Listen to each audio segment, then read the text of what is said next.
welcome to Ajith, Parkalid, and to Nyarie, Sithole. They're going to introduce themselves to you in a moment, ask some questions of each other so that we can find out what they do in their day jobs and more recently. And we'll probably run no more than 45 minutes with their conversation to give you an opportunity to ask questions. If you think of any questions throughout this session, please pop them into the chat. I'll be monitoring the chat and coming back at the end to ask our two members those questions that you pop in there. So do feel free to put them there rather than to unmute at the end of the session. Thank you very much. Okay, I think we now have everybody with us. I will hand over to Ajith and Nyarie so that they can introduce themselves and begin their spotlight series. Thank you, Ajith and Nyarie. Thank you, Tom. Thank you, Carol. Shall I go first and then you can introduce yourself, Nyarie. I'm Ajith Parkalid. I'm as Carol mentioned, I'm a senior member. I'm a fellow of the college as well as a tutor. My day job, I am a reader in asset management at the Department of Engineering at the university. I run a research group that focuses on how we can use data and digital technologies to improve the way in which we manage our assets. So the assets being either industrial machinery, equipment, or infrastructure, or in the case of hospitals, the beds and the ventilators and the things that we need to have in place in order to deliver the services that we provide. So that's what my day job is. The point of discussion today is quite different to what my research interests are, which is about how a team of us from the Institute for Manufacturing at the department came together to support Addenbrooke's in their response to the COVID pandemic. I'll stop there and hand over to Nyarie to introduce himself. Thanks, Ajith. So I'm Nyarie Sithole, and I'm a research associate in Hughes College. And in terms of my day job, I'm an academic physician, and I'm a consultant in infectious disease and acute medicine at the big teaching hospital here in Addenbrooke Hospital. And in terms of my research interests, pre-COVID, I've been working on HIV, mostly molecular biology of HIV, and this has been influenced by my experience working in an HIV endemic area. And post COVID, obviously, most researchers have switched their interest to COVID. I also have been amongst those. So I'm still working on HIV in terms of research, but in addition to that, I also am working on trying to understand more about long COVID in the clinical setting and the research setting. And during the pandemic, I've been involved with triaging patients and managing patients acutely unwell with COVID, in addition to my research and clinical duties. Thank you. Thanks a lot, Nyarie. So just so you know, for the people who have joined us who are not aware of how we run the Senior Spotlight series, you'll be glad to know that you're not going to be tortured with a series of slides. This is not a seminar with a number of slides. It's basically a conversation between the two of us. So we'll be asking each other a number of questions, and hopefully that will trigger some thoughts for discussion later in your mind. So Nyarie, I'll kick off with a few questions that I've got for you. So just to start off, can you talk us through the initial few days of the COVID pandemic way back in March, April time, and the experiences and the challenges that you faced at that time? Thank you. So I would say from the first wave, there was a lot of trepidation. Not surprising, being given the media attention that this pandemic had generated even at that early stage. And for us in the hospital, I would say the planning process was quite challenging, because this was something that none of us had experienced, and at the scale that it hit us as well, especially with the news that was coming closer from Italy, from Spain. At that time, they already had very huge numbers of this. So it was quite a challenge to try and imagine and envisage what kind of a model and planning that needed to be put in place. And given the fact that from past experience with outbreaks or pandemics like SARS and MERS, which are in the same family with this virus that causes COVID, it was quite at the forefront of our minds as not to try and have major outbreaks within the hospital itself. So as a result, this was quite important. And the fears were multifactorial. And some of them, obviously, because of the death rate of COVID that we had come across. Naturally, even members of staff were also quite fearful as to how to approach such cases in terms of management and in terms of infection control and patient flow within the hospital. So I would say that was probably the kind of like mixed feelings, emotions that went through. But that aside, there was a lot of planning and a lot of teamwork, pulling resources together.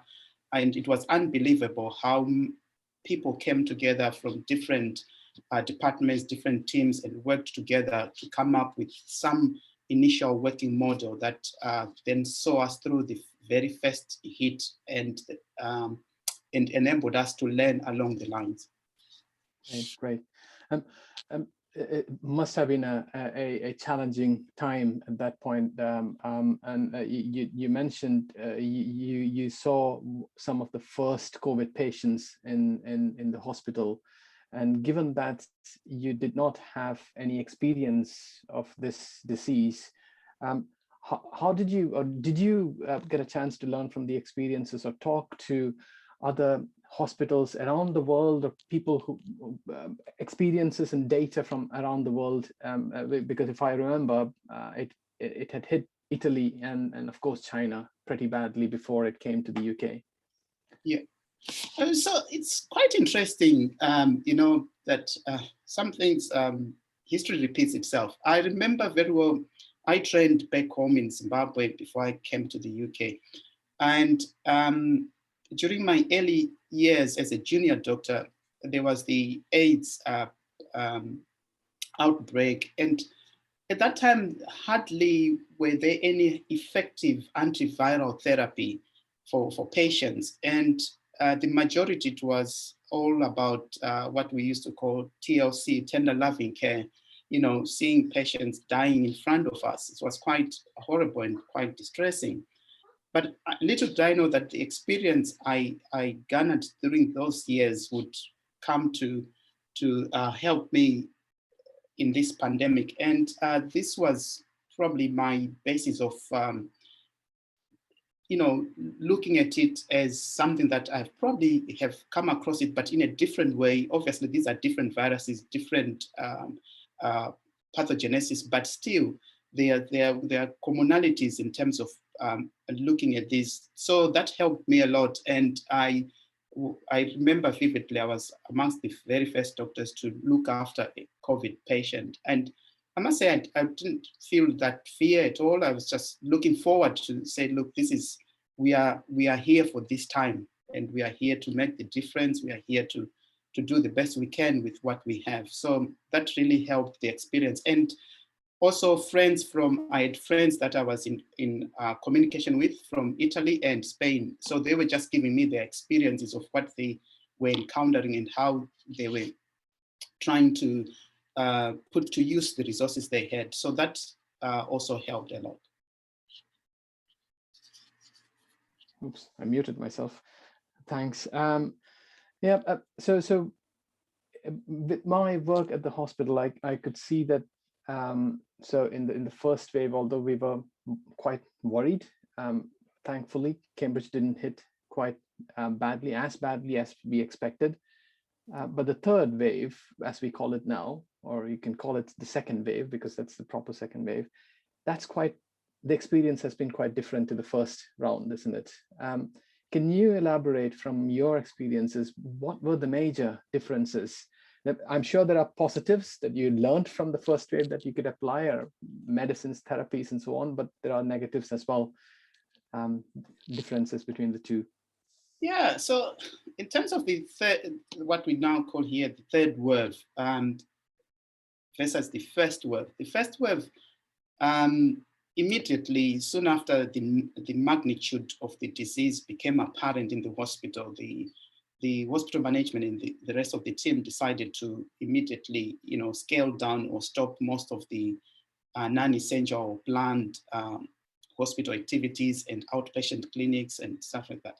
For this wave, there was a lot of great effort they made to make sure that other planned activities, outpatients, could still run in terms of, in addition to looking after COVID patients. But it became apparent that this was not going to be feasible because the numbers for the third wave for us were almost double those for the first wave. So that's one of the major differences in terms of the numbers. We had more numbers, and we received a significant amount of patients from surrounding trusts as well. And I'm sure, as you know, in terms of the variants of concerns, that may have played a part in this current wave in terms of the numbers, in terms of the rapidity of deterioration of patients. And I guess some of the positives would include, obviously, we now knew a lot more about the disease process from the scientific aspects, from the clinical aspects. We had a lot of experience from the first wave in terms of identifying patients that potentially would quickly deteriorate. So we were now more aware of picking out those patients right from the word go. So that helped a lot, because that would mean that even the intensive care team would be alerted of such patients at an early stage, and the resources would be utilized maximally. So that helped a lot. We now knew a lot about the biomarkers and clinical factors to look out for. And the trajectory of the disease was now more apparent. There was a lot of literature that was churned out, especially during the first wave. And it was so hard, it was even difficult to keep up with the publications. Now probably the numbers have gone down a bit. And also we probably had a bit, there were now drugs that had come out that had been taken through the clinical trials to show that they at least have some significant benefits. So that again has been a game changer in terms of the management. And I would say also for Addenbrooke's, with the help of you guys and their modeling system, patient flow, there's no perfect system, I must say, but it has been great. It has been awesome. The patient flow, and trying to separate, what we call red patients and green patients. Red are those that are obviously COVID positive, green are COVID negative. So there's been all those changes that have really helped a lot. Just to now that we are coming down the wave, what do you think the future looks like? So both in terms of your opinion about what might COVID do, but also in terms of your own research about COVID and where that is likely to take you. Oh, yeah, it's so there are many learning points we have garnered and harnessed during this pandemic, and still are learning. I would say, first and foremost, one of the things I've learned or been reminded constantly is that we need to give allowance or margin for the unknowns. There is always something around the corner that we don't know. And even when we think we now know a lot, we still have to fine tune as we go along. So, and in terms of some of the things going forward for research, I would say I'll start with research. Research, I'm now heavily involved with long COVID. I think even after this acute phase that we are in is over, there is going to be a wave of patients with what we now call long COVID, or in other circles is called post-COVID syndrome. And that we still don't know a lot, if anything really, to be honest with you, about what is the driver for that. What drives that? Is it one syndrome? Is it multiple syndromes combined together in one patient? Or what can we do for these patients? And so there's lots that we want to know about. And I'm currently leading a study to recruit patients into this long COVID and trying to understand better and how to then come up with novel therapeutics with that. And obviously, even the acute phase, there's still a lot that we need to know. And immunity-wise, we still have to know what's the longevity of people who have now been vaccinated, people who were infected by the natural infection, all these things. So there are lots of questions, there are lots of unknowns, and I'm sure lots of groups are working on that.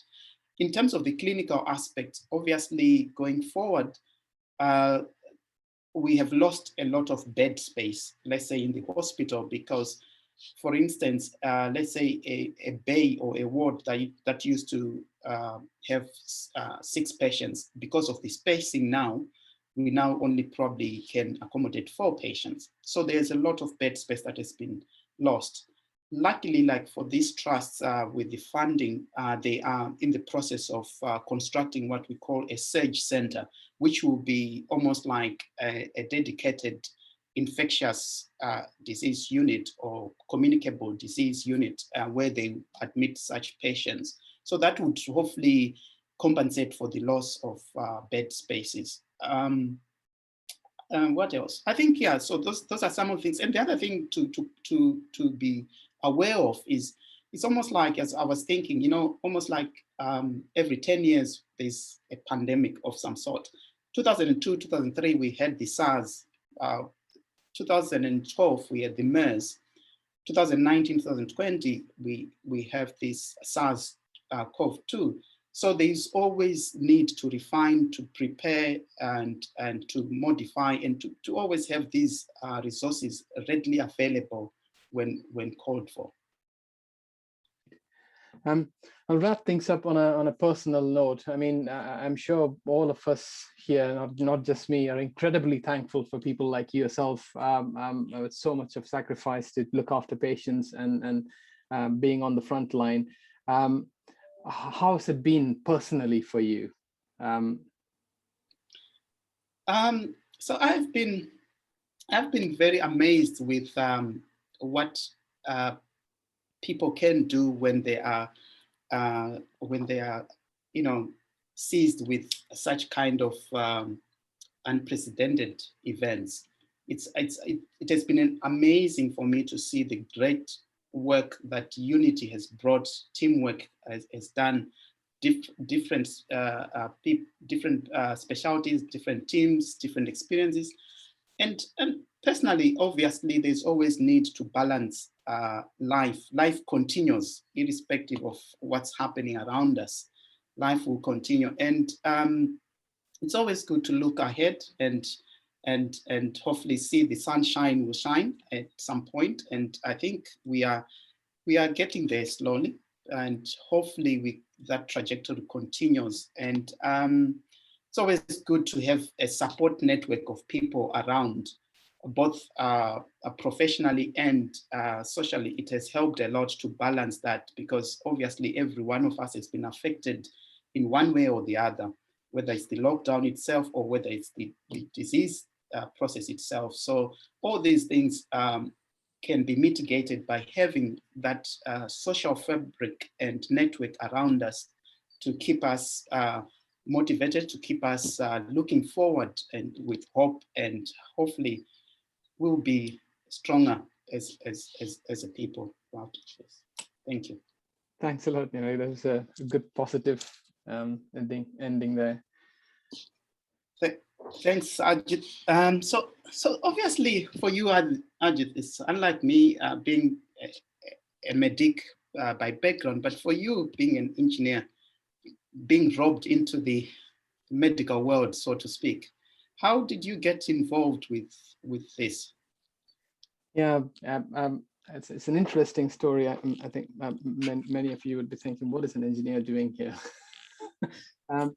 It's all in March when the university had gone into lockdown or shutdown of all their buildings. We at the IFM, a number of academics, we got together and we were thinking of ways in which we can offer our support to the hospital. There have been some discussions. There have been some previous work between Addenbrooke's and parts of engineering and parts of the IFM in terms of healthcare supply chains, healthcare engineering, and medical devices, and so on. So there have been some contacts with the hospital. But it was not as if everyone was working with the hospital, or we even knew how hospital operations ran. But we thought anyway, we'll have a chat. We will put together kind of a menu of things that we can offer to the hospital in terms of our expertise and see whether there is any need. We are not pushing our nose through it, and if there is a need, we are there to help. So under the coordination of one of the professors at the Institute, Duncan McFarlane, we pulled that list together. So a person said, so the coordinator of our MPhil program said there are a number of our master's students who now have to go back home. Some are actually stuck in Cambridge. They don't know what to do. And they are interested in volunteering their time to the hospital. A person who was working in 3D printing and he also works closely with the medical community, came up with the idea that it seems that ventilators are a big bottleneck, a big challenge for hospitals around the country. Why don't we come up with a device to actually create what we call a splitter for ventilators, so that one ventilator can be used for multiple patients, 2 patients, or even more. Maybe that'll work. That might be of help. And I similarly, I came up with a thought that hospitals are facing a resource crunch. They don't seem to have enough ventilators. They don't seem to have enough beds and other resources, PPE and so on. Maybe the hospital might want to know when they are likely to run out of things and when they're likely to run out of these resources, and then what part of the process might be a bottleneck. So maybe we can offer to model the way in which the hospital runs, and maybe that model can inform them in terms of their management actions. So, and a number of things like that. So Duncan went and met with a couple of the senior management people at Addenbrooke's, Dan, Northern Jones, even Cameron, and so on. So these are the things that we can do. We are here. If you need anything, let us know.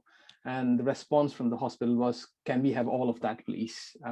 Any help that we can get would be useful. So that just started our journey at that point in time. So my work, as I said, was very much focused around how can we actually predict the need for these different kinds of resources, how many resources will they need, and when will different resources become a bottleneck for their operation.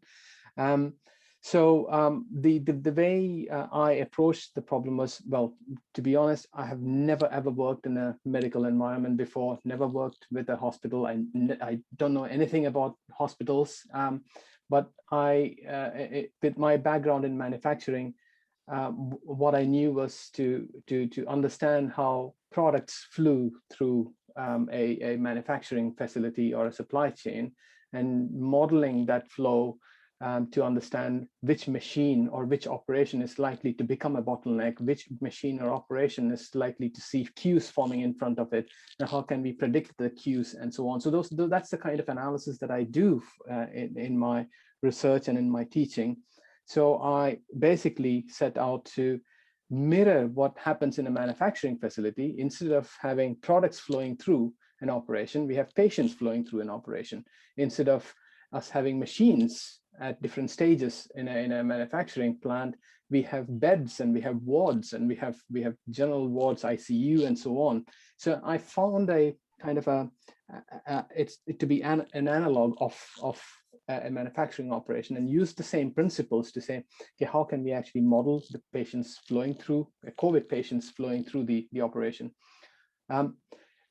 We had a good team of people, both from Addenbrooke and within Cambridge, involving students within the department and clinicians and infectious diseases experts at the hospital, who we worked together as a team to say, okay, what are the likely patient flow, admission rates going to look like? So we, with the infectious diseases experts, we built kind of different scenarios. How many patients are we likely to see over the next month or a couple of months? What is that shape of the curve going to look like? And 2 or 3 scenarios, a best case, base case, and a reasonably worst case scenario.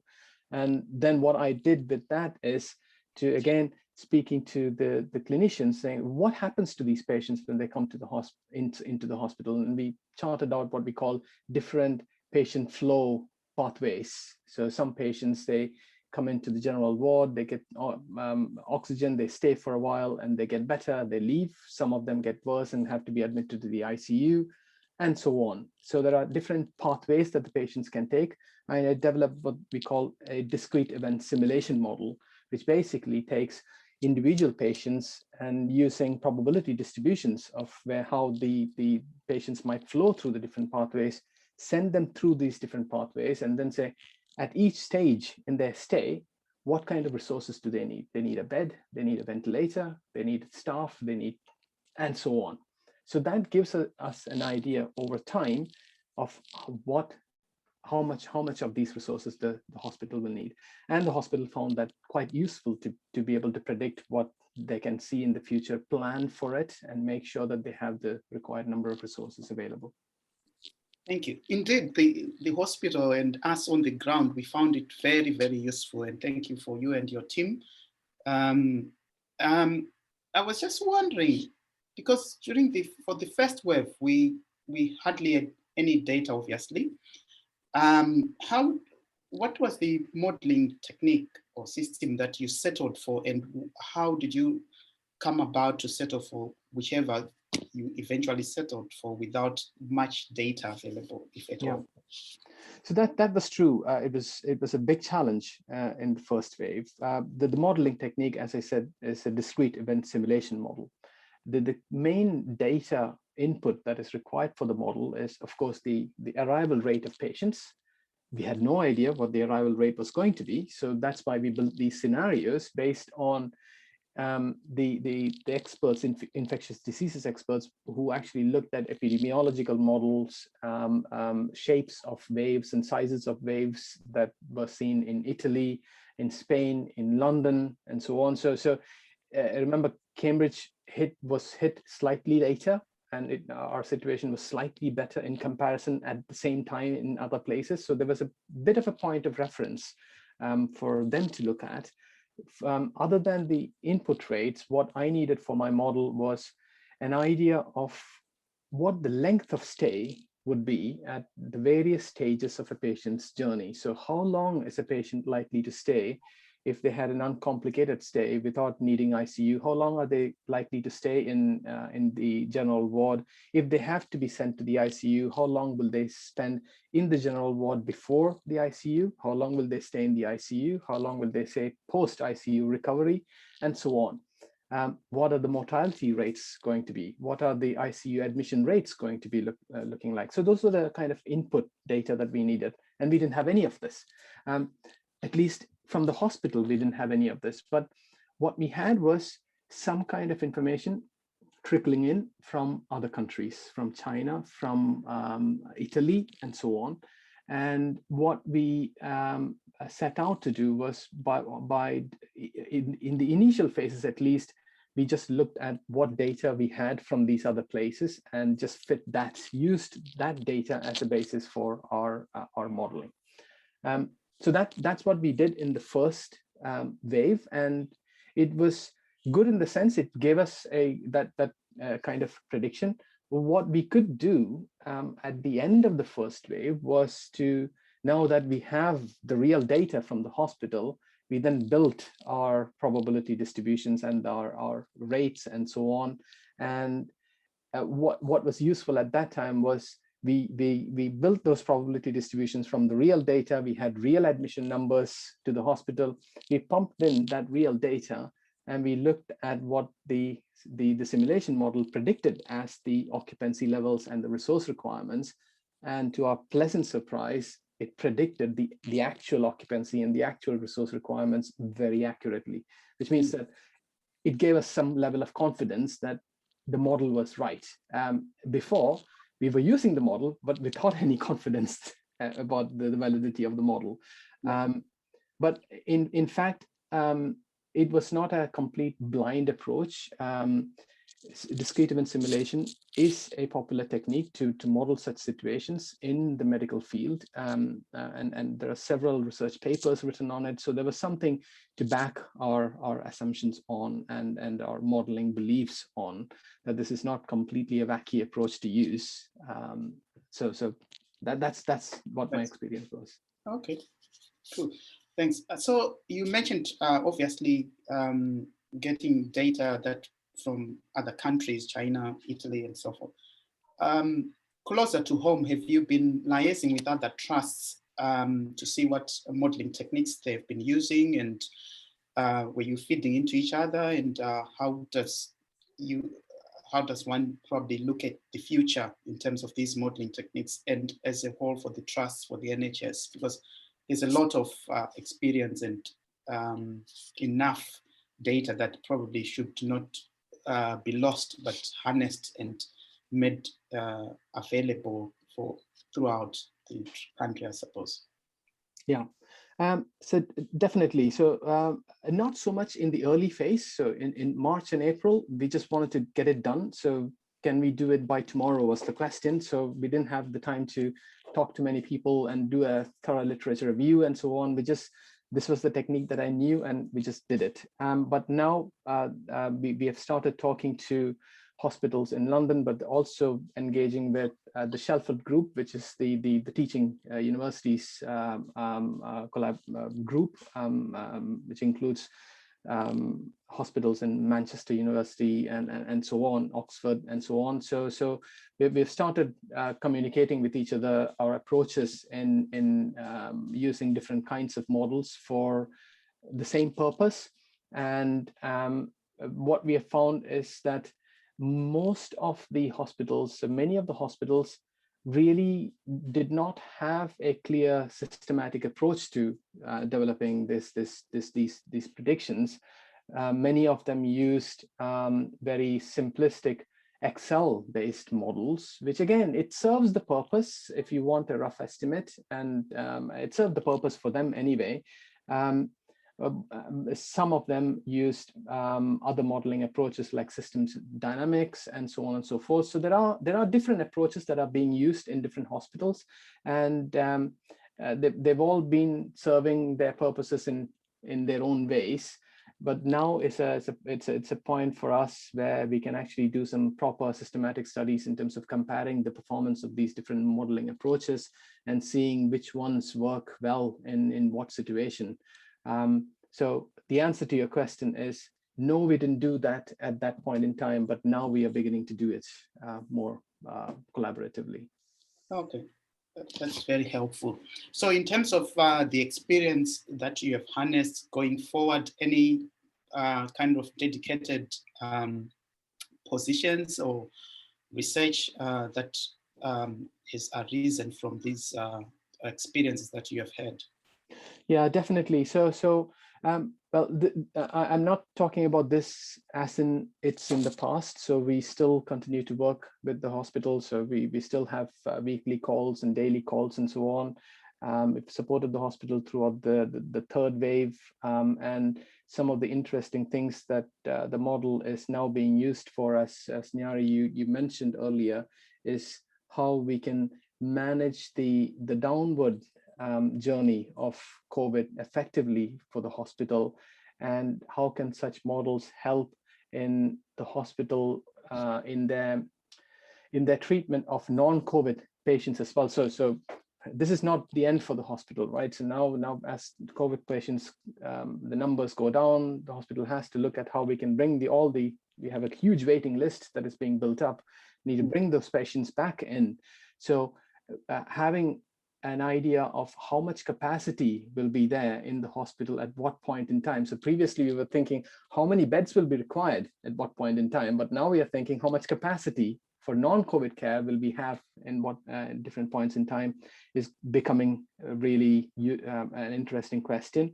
So for instance, with our model recently, we showed that with a slight change in the operational processes, you can have an increased capacity for non-COVID care by simply moving patients when they have crossed their 14-day mark, when they can be at least clinically stated as non-infectious, by moving them from the red wards into green wards. You can actually, those patients are actually green patients, but they are in red wards, making entire wards red because there might be one red patient there. So by moving those patients between wards, you can actually release entire wards for non-COVID care. So there are some operational decisions that are being driven by this model, but in moving into the future, there's an immediate challenge that there is a big waiting list, and we need to improve the operation of the hospital to make sure that the waiting list can be run down as efficiently as possible.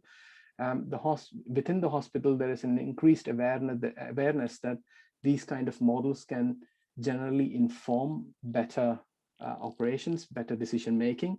So seeing this opportunity, the hospital has recently provided us with some funding for a researcher to look at how hospital operations can be improved using such models. It need not be a discrete event simulation models, but techniques that are being used in the manufacturing sector, in the industrial engineering sector. How can we apply these techniques to improve hospital operations in general? So there will be a ongoing longer term collaborative research activity with the hospital. Okay, that's brilliant, and it's good to hear that they have plans to take this forward. Okay, and probably before I get to your personal experience or lessons, I just was wondering, in terms of your modeling techniques for the first and this current wave, given that this current wave, obviously, as I said earlier, has been compounded by the variants of concern or the mutants. Has this greatly affected or shifted the modeling style that you have been using, or not much? It's just been minor tweaks. So not in terms of the modeling process itself, or the modeling methodology has not changed, but what it has made us aware of is that we can't rest with the analysis that we have done. So for the third wave modeling, we were using numbers from the first wave, and it was working well up until the Christmas time. Around that time, again, our model predictions were very, very close to what was actually happening. And suddenly we saw a marked difference in the way the actual numbers were behaving compared to the model. It was still within our uncertainty bands and so on. But we could see that, for instance, the actual patient numbers were creeping up beyond the mean value to the maximum limit, the 95% confidence interval limit that we were seeing. And so we're saying, okay, there is a marked increase in the patient input, marked increase in patient occupancy, and so on. And that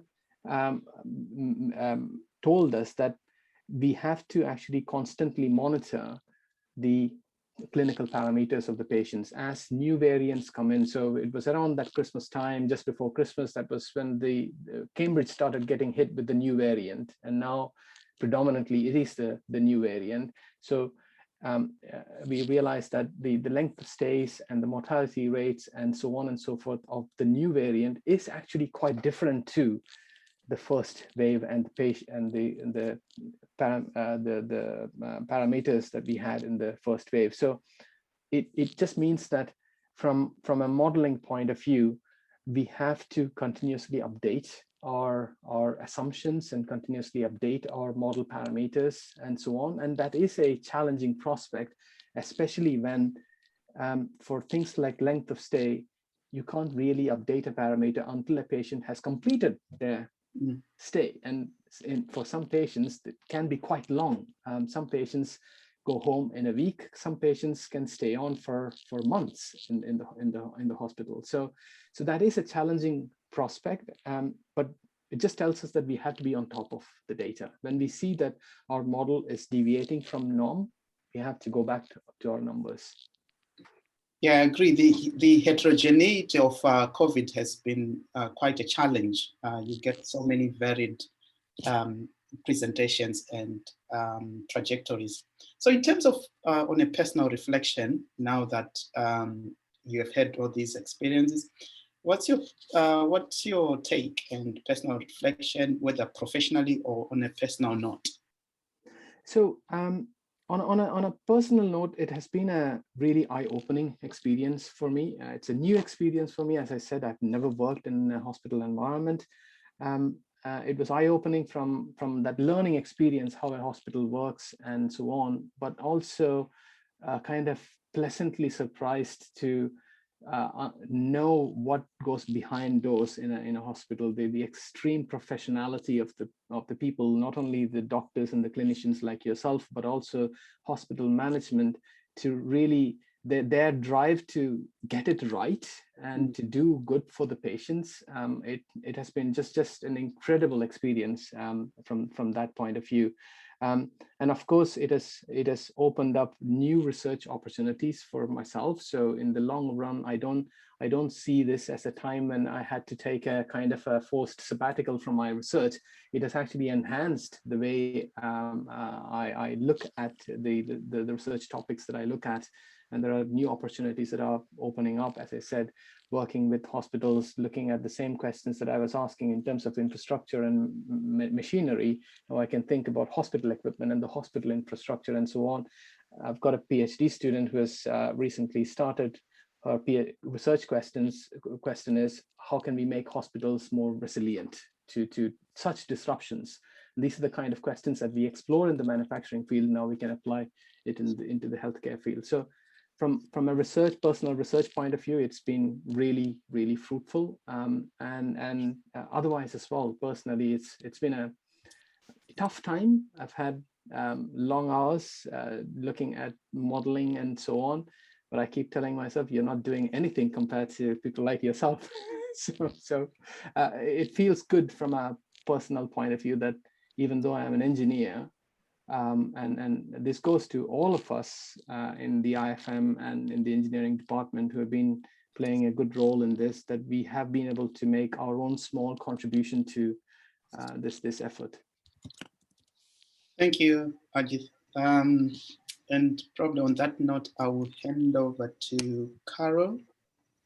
Thank you very much, Nyarie and Ajith. That's an absolutely fascinating pair of insights into two incredibly different sides of working in the NHS during a time of COVID. Just to everybody here, those of you who may have come in a little late, if you have got some questions you would like either to ask Ajith or Nyarie, or you may have some questions that are relevant to both of them, please put them in the chat. Myself and co-hosts are keeping an eye on the chat, and we'll pick up any questions and ask them on your behalf. While you're thinking about that, I might ask a question, if that's all right. Really fascinating what you're saying, Ajith, about the change in parameters with the new variant of COVID, but also about some of the other things you've touched on in talking about how different trusts are applying different types of models in order to govern resources and sort of predict what might be happening over time in response to this particular infection. But can you actually now see, and I'm sure this is what part of your research student is going to be looking at, how analogous models can be applied in different departments within a sort of hospital functioning as it would do every day, if you like, based on sort of, I don't know, the Sunday A&E, because everyone who's been out playing sport comes in injured or something, and how resources might need to be reallocated on seasonal or weekly or monthly cycles, which are different depending upon the sorts of illness or other related things in general that you might see coming through the hospital front door. Yes, definitely. I mean, as I said before, the use of such simulation techniques and so on in understanding and improving hospital operations is not new. It's not invented by me. It's been used in hospitals across the world. I've seen especially a lot of work in the US looking at improving A&E processing times and so on. So yes, there is a potential to kind of roll this modeling effort into other departments and other functions within the hospital as well. The question always is, at what level of detail should you model? Because compared to other diseases, we can actually say that modeling COVID patient flow is quite simple. The journey that a COVID patient has, there are not that many variations. But then once if you translate that to cancer or other treatments and so on, patients go between operating theaters and scanning rooms, and there are so many different things that happen in the treatment of a patient that can complicate things. So depending on what question you want to get answers to, you need to make sure you're developing an appropriate model of the appropriate complexity. Otherwise, you'll just get stuck in the detail and not get an answer anywhere. Thank you very much, Ajith. I mean, it sounds to me like this crossover is going to be very fruitful in the long term in terms of what you're planning. I do have a few more questions now coming into the chat box.